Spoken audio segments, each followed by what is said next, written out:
All right, if you watched the secant video, this one's going to be really short and sweet. I'm not even going to make us plot points. It's our sixth trig function.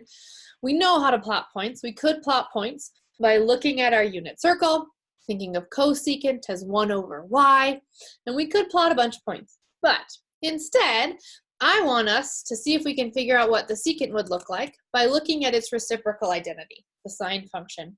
Okay, so we know that cosecant, sorry, I think I said secant earlier. We know that cosecant, that's what we're doing here. We know that cosecant is 1 over sine. So let's see if we can use the sine function to figure out some important facts about cosecant. In particular, where is cosecant going to be undefined? Well, cosecant is going to be undefined or have vertical asymptotes any place that sine is 0. So at all of these places, right, our cosecant function is going to be undefined or have vertical asymptotes. So let's just put a couple of those vertical asymptotes in at x equals negative pi, at x equals 0, at x equals pi. Oh, let's go ahead and do x equals negative 2 pi and x equals 2 pi as well. Okay, so all of those are our vertical asymptotes, meaning our cosecant function is going to have to exist between those vertical asymptotes. It can't cross those vertical asymptotes. Otherwise, we'd have division by 0. That would be bad. Okay. The other nice thing to think about is reciprocal identities play nicely with 1. So for example, if we think about this, anytime sine is 1, then 1 over sine is going to be 1 over 1 or 1.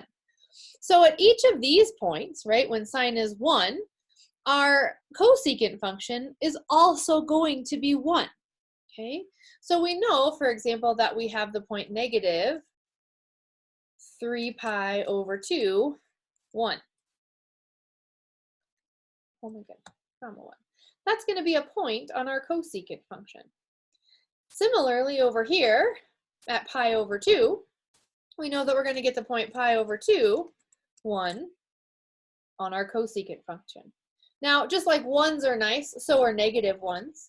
So at negative pi over 2, our sine function is negative 1, but 1 over negative 1 is negative 1. So our cosecant function at negative pi over 2 must also be equal to negative 1. Similarly, at 3 pi over 2, our cosecant function must be equal to negative 1 as well. So I'm going to make all of those blue. Okay, so now we have kind of an idea of what this should look like, right? We know that it has to kind of exist inside these bubbles. We also know that it is going to touch these points here. It can't cross our vertical asymptotes, so it sure seems like this function is going to have to exist as u-curves this way, and a u-curve this way, and a u-curve this way, and a u-curve this way, very similar to our secant function. Go ahead and look at it. Oh, look at that. We do have a bunch of u-curves. It exists between those vertical asymptotes where sine is 0, because that's where cosecant is undefined. Okay, all right, so there's our nice graph of the cosecant function. Let's think about the period of the cosecant function. Well, this one's pretty nice because I've got one up u-curve and one down u-curve between 0 and 2 pi.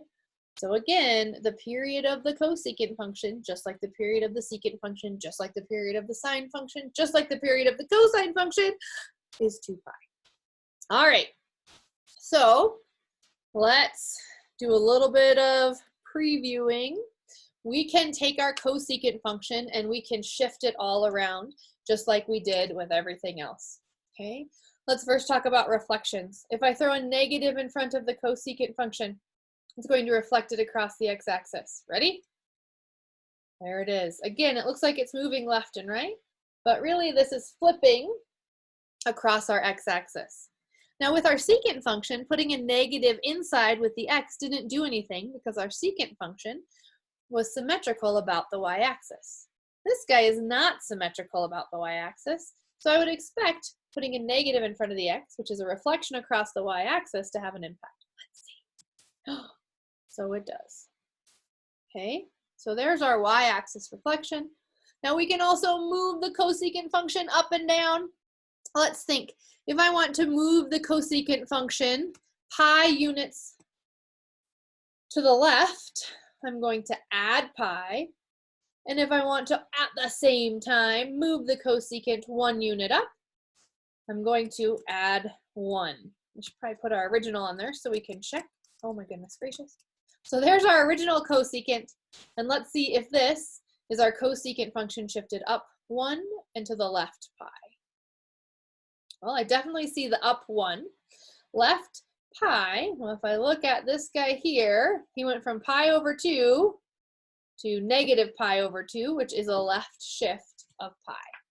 All right, just because I think it's really good practice, let's think about changing those periods, okay? So if I want my cosecant to have a period that is 3 times as big or as long as my original cosecant function, what should I do? Take a minute and think about that. Well, if we want our period to be 3 times as big, kind of have 2 options.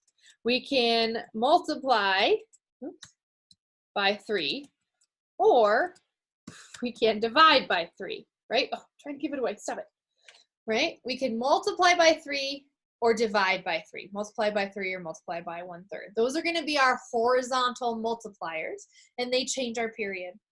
Okay? One of these is going to widen or expand our period by 3, making our period 3 times as long. And one is going to compress our period, making our period as 1/3 as wide as it was before. Which one is which? Well, I feel like I kind of gave it away, but let's graph both. So there's 3x. Notice that that is squishing our period down. And in fact, if we remember that our original period went from x equals 0 to x equals 2 pi, that's 1 period of our function. Right?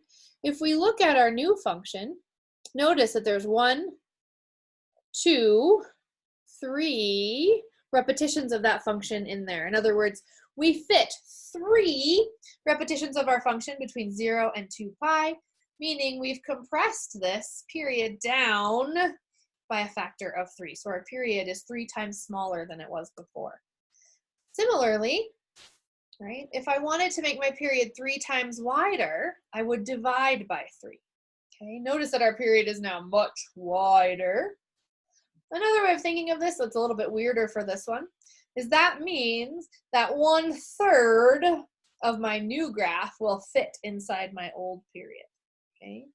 Now, if we want to actually calculate the periods of both of these, right, the period of this guy, to calculate the period of cosecant of 3 times x, we take our old period, 2 pi, and we divide by that horizontal multiplier. So our new period would be 2 pi over 3. Okay. We look at that. X equals 0 to x equals 2 pi over 3. That does fit in one of our little up u and down u. So that's our new period. Okay. For our other cosecant function, right? If we take 2 pi, and divide by 1/3, well, that's the same thing as having 2 pi times 3, which would mean our new period should be 6 pi. So let's look at that. If we have our period go from 0 to 6 pi, we have to scroll over a little. But look, that does include 1 up and 1 down. So that's a full period for our cosecant of 1/3 x. All right, there's your cosecant function.